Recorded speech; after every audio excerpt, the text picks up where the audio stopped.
ஆதியாகமம் 41 அதிகாரம்.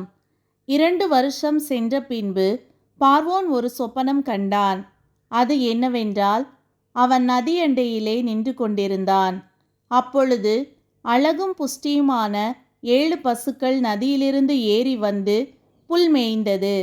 அவைகளின் பின் அவலட்சணமும் கேவலமுமான வேறே 7 பசுக்கள் நதியிலிருந்து ஏறி வந்து நதி ஓரத்தில் மற்ற பசுக்கள் அண்டையிலே நின்றது.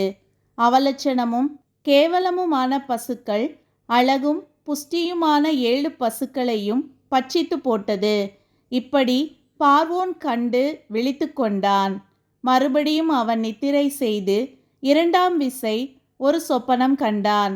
நல்ல செழுமையான 7 கதிர்கள் ஒரே தாளில் இருந்து ஓங்கி வளர்ந்தது. பின்பு சாவியானதும் கீழ்காற்றினால் தீந்ததுமான 7 கதிர்கள் முளைத்தது. சாவியான கதிர்கள் செழுமையும் நிறைமேனியுமான அந்த 7 கதிர்களையும் விழுங்கி போட்டது. அப்பொழுது பார்வோன் விழித்து கொண்டு அது சொப்பனம் என்று அறிந்தான். காலமே பார்வோனுடைய மனம் கலக்கங்கொண்டிருந்தது. அப்பொழுது அவன் எகிப்திலுள்ள சகல மந்திரவாதிகளையும் சகல சாஸ்திரிகளையும் அழைப்பித்து அவர்களுக்கு தன் சொப்பனத்தை சொன்னான். ஒருவராலும் அதன் அர்த்தத்தை பார்வோனுக்கு சொல்லக்கூடாமற் போயிற்று. அப்பொழுது பானபாத்திரக்காரரின் தலைவன் பார்வோனை நோக்கி, நான் செய்த குற்றம் இன்றுதான் என் நினைவில் வந்தது. பார்வோன் தம்முடைய ஊழியக்காரர் மேல் கடுங்கோபம் கொண்டு என்னையும் சுயம்பாகிகளின் தலைவனையும் தலையாரிகளின் அதிபதி வீடாகிய சிறைச்சாலையிலே வைத்திருந்த காலத்தில் நானும் அவனும் ஒரே ராத்திரியிலே வெவ்வேறு பொருள் கொண்ட சொப்பனம் கண்டோம். அப்பொழுது தலையாரிகளின் அதிபதிக்கு வேலைக்காரனாகிய எபிரேய பிள்ளையாண்டான் ஒருவன் அங்கே எங்களோடே இருந்தான். அவனிடத்தில் அவைகளை சொன்னோம். அவன் நாங்கள் கண்ட சொப்பனங்களுக்குரிய வெவ்வேறு அர்த்தத்தின்படியே எங்கள் சொப்பனத்தின் பயனை சொன்னான். அவன் எங்களுக்கு சொல்லிய அர்த்தத்தின்படியே நடந்தது. என்னை திரும்ப என் நிலையிலே நிறுத்தி அவனை தூக்கி போடுவித்தார் என்றான். அப்பொழுது பார்வோன் யோசேப்பை அழைப்பித்தான். அவனை தீவிரமாய் காவல் கிடங்கிலிருந்து கொண்டு வந்தார்கள். அவன் சவரம் பண்ணி கொண்டு வேறு வஸ்திரம் தரித்து பார்வோனிடத்தில் வந்தான். பார்வோன் யோசேப்பை நோக்கி, ஒரு சொப்பனம் கண்டேன், அதன் அர்த்தத்தை சொல்ல ஒருவரும் இல்லை. நீ ஒரு சொப்பனத்தை கேட்டால் அதன் அர்த்தத்தை சொல்லுவாய் என்று உன்னை குறித்து நான் கேள்விப்பட்டேன் என்றான். அப்பொழுது யோசேப்பு பார்வோனுக்கு பிரதியுத்தரமாக, நான் அல்ல, தேவனே பார்வோனுக்கு மங்களமான உத்தரவு அருளி செய்வார் என்றான். பார்வோன் யோசேப்பை நோக்கி, என் சொப்பனத்திலே நான் நதி ஓரத்தில் நின்று கொண்டிருந்தேன். அழகும் புஷ்டியுமான 7 பசுக்கள் நதியிலிருந்து ஏறி வந்து புல் மேய்ந்தது. அவைகளின் பின் இளைத்ததும் மகா அவலட்சணமும் கேவலமுமான வேறே 7 பசுக்கள் ஏறி வந்தது. இவைகளைப் போல அவலட்சணமான பசுக்களை எகிப்து தேசமெங்கும் நான் கண்டதில்லை. கேவலமும் அவலட்சணமுமான பசுக்கள் கொழுமையான முந்தின 7 பசுக்களையும் பட்சித்து போட்டது. அவைகள் இவைகளின் வயிற்றுக்குள் போயும் வயிற்றுக்குள் போயிற்றென்று தோன்றாமல் முன் இருந்தது போலவே அவலட்சணமாயிருந்தது. இப்படி கண்டு விழித்து கொண்டேன். பின்னும் நான் என் சொப்பனத்திலே நிறைமேனியுள்ள 7 நல்ல கதிர்கள் ஒரே தாளில் இருந்து ஓங்கி வளர கண்டேன். பின்பு சாவியானவைகளும் கீழ்காற்றினால் தீந்து பதறானவைகளுமான 7 கதிர்கள் முளைத்தது. சாவியான கதிர்கள் அந்த 7 நல்ல கதிர்களையும் விழுங்கி போட்டது. இதை மந்திரவாதிகளிடத்தில் சொன்னேன். இதன் பொருளை எனக்கு விடுவிக்கிறவன் ஒருவனும் இல்லை என்றான். அப்பொழுது யோசேப்பு பார்வோனை நோக்கி, பார்வோனின் சொப்பனம் ஒன்றுதான்.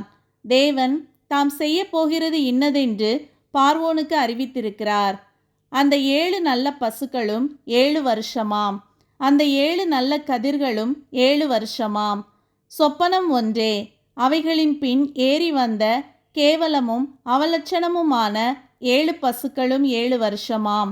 கீழ்காற்றினால் தீந்து சாவியான 7 கதிர்களும் 7 வருஷமாம். இவைகள் பஞ்சமுள்ள 7 வருஷமாம். பார்வோனுக்கு நான் சொல்ல வேண்டிய காரியம் இதுவே. தேவன் தாம் செய்ய போகிறதை பார்வோனுக்கு காண்பித்திருக்கிறார். எகிப்து தேசமெங்கும் பரிபூரணமான விளைவு உண்டாயிருக்கும் 7 வருஷம் வரும். அதன்பின் பஞ்சம் உண்டாயிருக்கும் 7 வருஷம் வரும். அப்பொழுது எகிப்து தேசத்தில் அந்த பரிபூரணம் எல்லாம் மறக்கப்பட்டு போம். அந்த பஞ்சம் தேசத்தை பாழாக்கும். வரப்போகிற மகா கொடுமையான பஞ்சத்தால் தேசத்தில் முன்னிருந்த பரிபூரணம் எல்லாம் ஒளிந்து போம். இந்த காரியம் தேவனால் நிச்சயிக்கப்பட்டிருக்கிறது என்பதையும் தேவன் இதை சீக்கிரத்தில் செய்வார் என்பதையும் குறிக்கும் பொருட்டு இந்த சொப்பனம் பார்வோனுக்கு ரெட்டித்தது.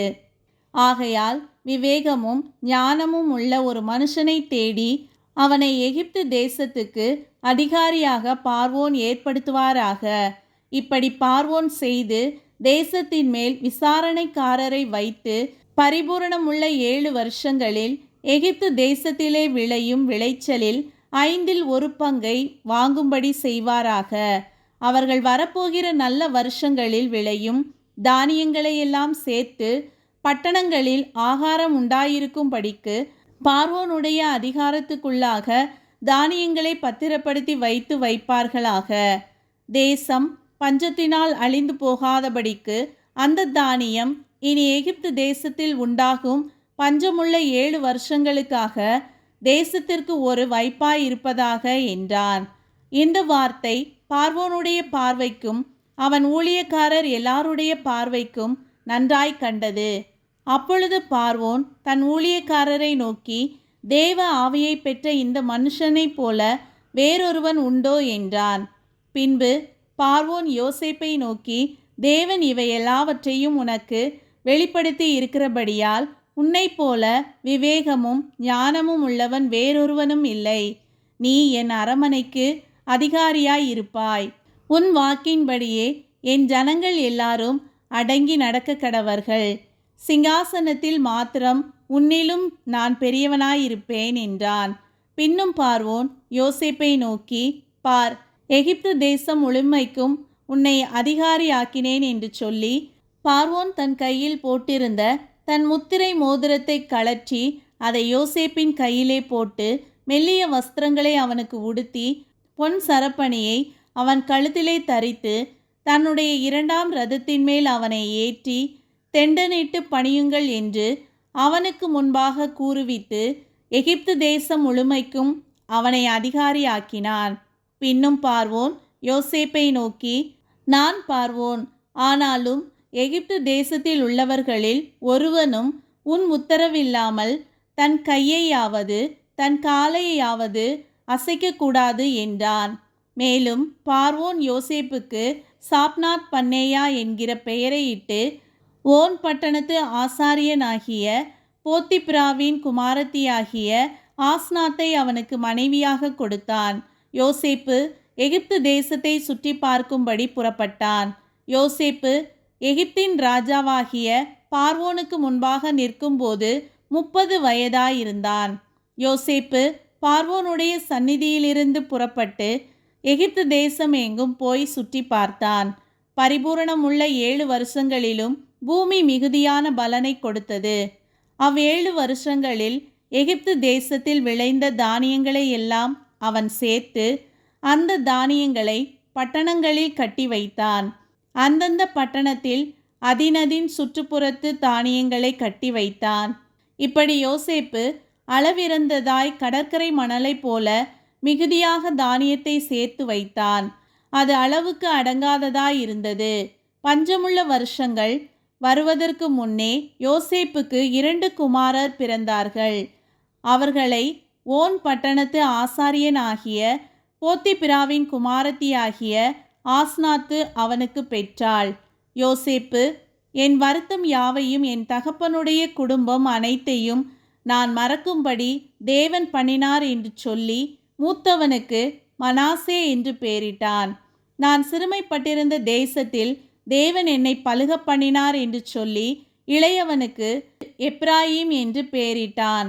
எகிப்து தேசத்தில் வந்த பரிபூரணமுள்ள 7 வருஷங்களும் முடிந்த பின் யோசேப்பு சொல்லியபடி 7 வருஷ பஞ்சம் தொடங்கினது. சகல தேசங்களிலும் பஞ்சம் உண்டாயிற்று. ஆனாலும் எகிப்து தேசமெங்கும் ஆகாரம் இருந்தது. எகிப்து தேசமெங்கும் பஞ்சம் உண்டான போது ஜனங்கள் உணவுக்காக பார்வோனை நோக்கி ஓலமிட்டார்கள். அதற்கு பார்வோன், நீங்கள் யோசேப்பின் இடத்துக்கு போய் அவன் உங்களுக்கு சொல்லுகிறபடி செய்யுங்கள் என்று எகிப்தியர் எல்லாருக்கும் சொன்னான். தேசமெங்கும் பஞ்சம் உண்டானபடியால் யோசேப்பு களஞ்சியங்களை எல்லாம் திறந்து எகிப்தியருக்கு விற்றான். பஞ்சம் எகிப்து தேசத்தில் வர வர கொடிதாயிற்று. சகல தேசங்களிலும் பஞ்சம் கொடிதாயிருந்தபடியால் சகல தேசத்தார்களும் யோசேப்பின் இடத்தில் தானியம் கொள்ளும்படி எகிப்துக்கு வந்தார்கள்.